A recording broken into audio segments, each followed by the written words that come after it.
If you were to ask the average Westerner to think of Black African history, which civilizations and peoples do you think they would first think of? Ethiopia, Caleb, and the Habesha? Perhaps, but their most notable achievements, as far as most are concerned, have come in more recent times. Mali, Mansa Musa, and the Manding. While Mansa Musa might be the most famous of all African rulers for his unrivaled wealth and his legendary expeditions, Mali, as a civilization, hasn't quite reached the same state of esteem in the West.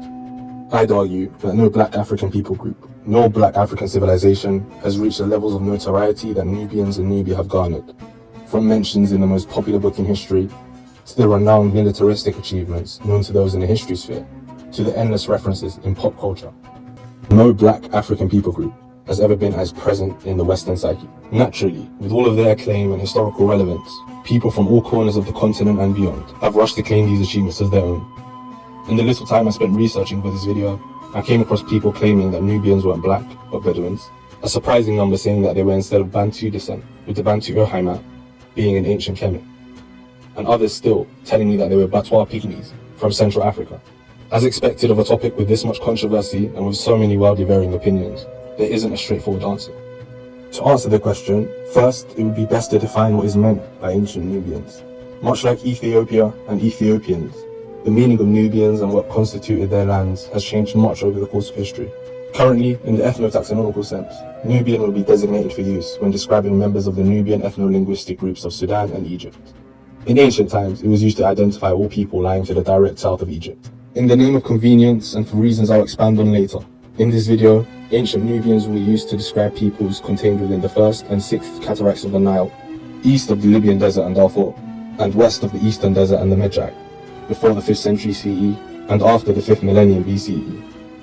As for the question itself, I will attempt to break the answer into 3 sections.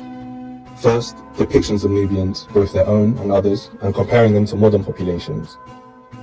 Prehistoric and early Nubian civilizations and their linguistic affiliations. And finally, a close look at the genetic and anthropometric evidence to wrap it all up.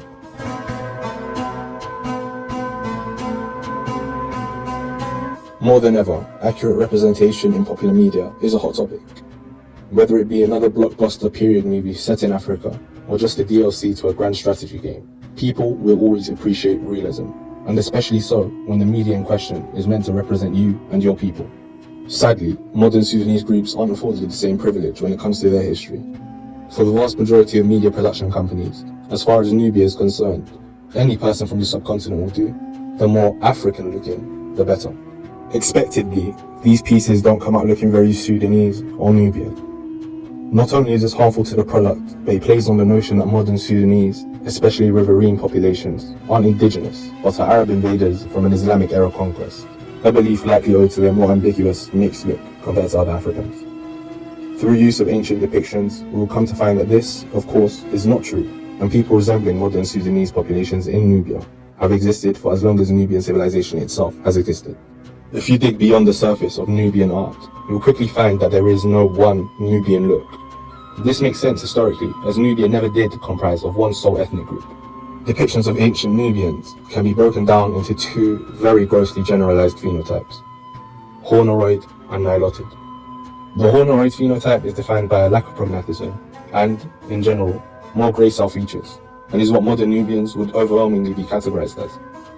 They are sometimes very dark and other times approach a light beige, but are mostly a reddish-brown hue, with relatively uniform craniofacial features, much like Horn Africans. The niloted phenotype is most clearly defined by very clear maxillary prognathism, and is usually, though not always, accompanied by darker skin. As is suggested by the name, this phenotype is most commonly found in nilotic populations. Generally, depictions of Nubians by others show them to be solely niloted, while their own depictions show them to be more hornoroid. Why would that be? One can speculate. A very real possibility is that it was in the name of propaganda and othering. The Egyptian depictions of Nubians, much like their depictions of other rival groups, could have been exaggerated to make differentiating themselves from their enemies easier for military and political advantage. The same tactic was deployed by European artists to show their contempt for Moors. This is not to say that there were no Nubians who resembled those you see in Egyptian reliefs in Nubia, but to say that they aren't entirely representative of the general phenotype of Nubians. Again, this is only a generalization and not a rule. There are plenty exceptions. Take, for instance, This relief, found in the tomb of 18th dynasty noble Rekhmir, it's clear to see here that the majority of Nubians are represented with a more hornoid look, which can be confirmed by comparing to the Puntites on the top row, who are themselves Horn Africans. What is so important about this wall relief, though, is that you can see that Nubia also had people with a more Nilotic look. On the flip side, take a look at this depiction of Kandake Amanishiketo by Kushites themselves here. There is visible prognatism, and some could say she would fit better as having a Nilotic phenotype. Before digging through the archaeological and genetic record, it would be advantageous to your understanding of the peopling of Nubia if we first establish the chronology of what can be considered ancient Nubian civilization. Keep in mind that for some of these civilizations, the dates of statehood will overlap. Just quickly, for some context, keeping to the theme, Eastern Sudanic is a branch of Nilo-Saharan, of which modern Nubian is a part of, and is spoken typically by people with a Nilotic phenotype, like the Nara and Dinka, while Cushitic languages are part of the Afro-Asiatic family, and are spoken by people with a more Hornoroid phenotype, like the Afar. First up, with the A-group culture, or in more Afrocentric circles, Tarseti. Considered one of the oldest civilizations in the world, the people of Tarseti were extremely advanced for their time. Described by some scholars as initially resembling their neighbors to the north in Upper Egypt, it is here where we first see evidences of clear social stratification with the royals in the A-group culture, rivaling those in contemporary pre-dynastic and early dynastic Egypt in wealth. It is said that it is unlikely that the A-group would have spoken in northern East Sudanic language. Other possibilities include a non-northern East Sudanic Nilo-Saharan language, or a now extinct offshoot of Cushitic. Next, the C-group culture, or Wawat. Although most believe the population of the C-group culture to be descendants of the A-group, they weren't phenotypically all too similar to them. It is hypothesized by some that it was at a time during the C-group culture that the language shift into a now extinct Eastern Sudanic language occurred in Upper Nubia, with even early Meroitic being hypothesized to have been spoken here, while Lower Nubia remains Cushitic. Best known for being the first true kingdom in Nubia, their architecture, and their eye-catching and unique pottery, the Kerma culture entered its classical period in around 1750 BCE. It is reported that at this time, the population of the city of Kerma had over 10,000 inhabitants, making it one of the few cities of its time to have had a 5-digit population. Recent research from Nubiologist and linguist Julian Cooper posits that at this time, in regions north of Sai Island, just north of Kerma, still contained within Nubia, as well as in Punt in the Horn and Eastern Desert, groups spoke an Afro-Asiatic, most likely Cushitic language, while those in and south of Sai, still within the confines of Nubia, spoke an Eastern Sudanic language. The main basis for this is through the phonology, or sounds, of the place names used. While Wawat, Wetnet, and Medjai are typical of Afro-Asiatic languages, Kush and Irem are more Eastern Sudanic sounding.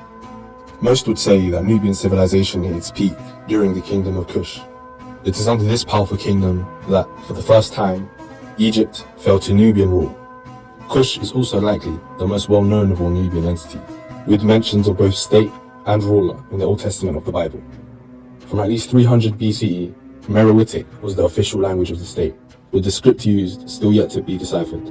Much like with the other Nubian civilizations, it isn't yet known what the language group of the language spoken here was, but there are theories, and again, it's a toss-up between Afro-Asiatic and Eastern Sudanic, with this time, Eastern Sudanic being most preferred, as of now.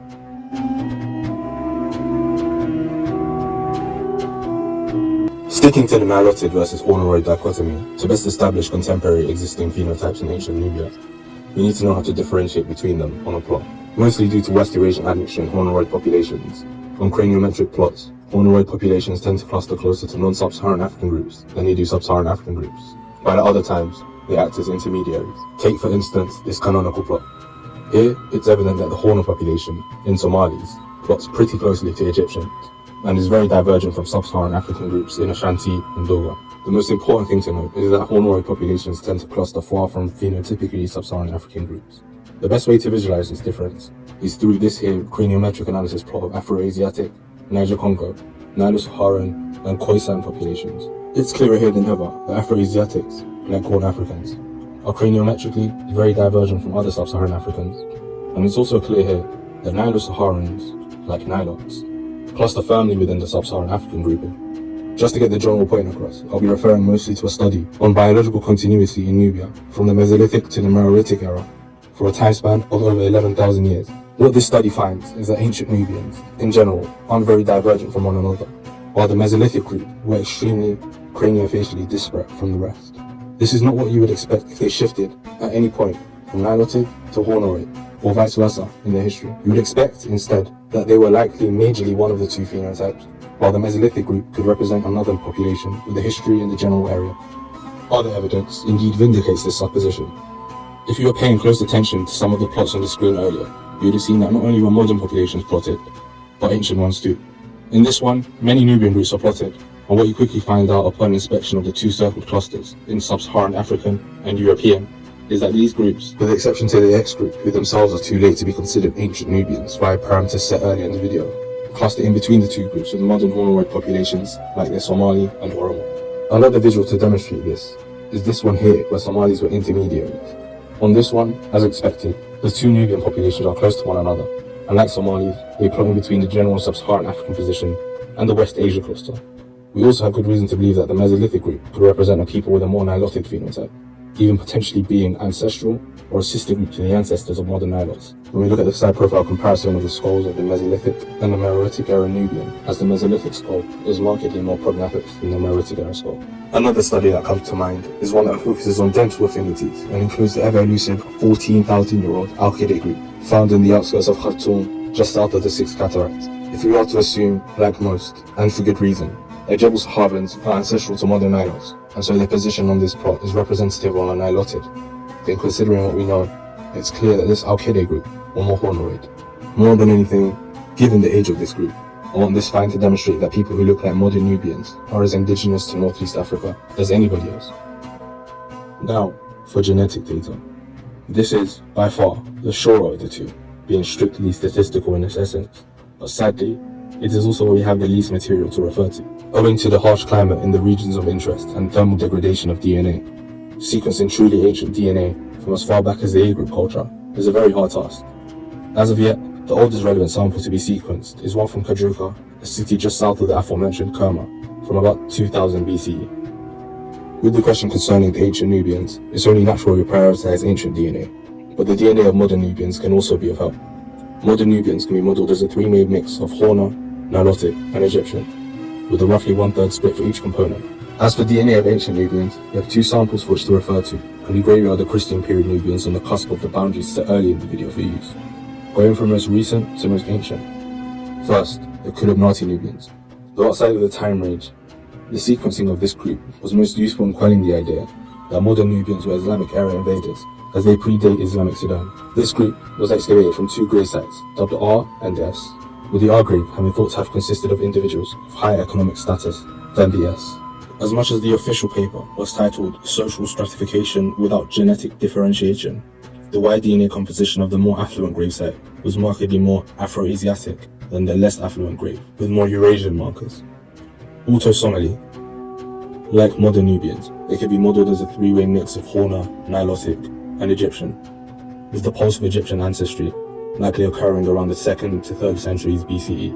It is then unsurprising that these middle-aged Nubians cluster with modern Sudanese and Horner populations on a PCA plot, probably the find with the most unique circumstances in a 2021 study titled Cosmopolitanism in the Roman Danubian Frontier, an African outline, was sequenced. What was discovered is that he, like the Kulubnati, clustered with modern Sudanese and Horn African populations. The most interesting thing, and what made people so sure of his Nubian identity, were his uniparental markers, EV32 and L2A1J, both found in Sudanese populations today. The earliest find is a very recently published one, in a 4,000-year-old specimen in Kadruka that is said to be genetically indistinguishable from early East African Neolithic pastoralists, for whom we have abundant data. The early pastoralists being referred to were likely South Cushitic speakers, closest genetically to modern Horn Africans. Sadly, as of yet, the uniparentals aren't known. Regrettably, that's pretty much all we have to work with on the genetic front, but the picture should be a whole lot clearer in the coming years, with a multiplicity of Northeast African-centric studies in the process of being published. So, to recap, the many civilizations of Nubia either spoke an Eastern Sudanic or a Cushitic language, or at times both, as Lower Nubia was likely Cushitic for an extensive period of time, while Upper Nubia could have spoken an Eastern Sudanic language since at least Kerma. Genetically and anthropometrically, The peoples of ancient Nubia seem to be most similar to their descendants in Sudan, as well as surrounding groups in the Horn. Even with all the nuance and the vagueness in this video, one thing should be abundantly clear by now. No, modern Sudanese populations aren't Arab invaders. They are as indigenous as it gets.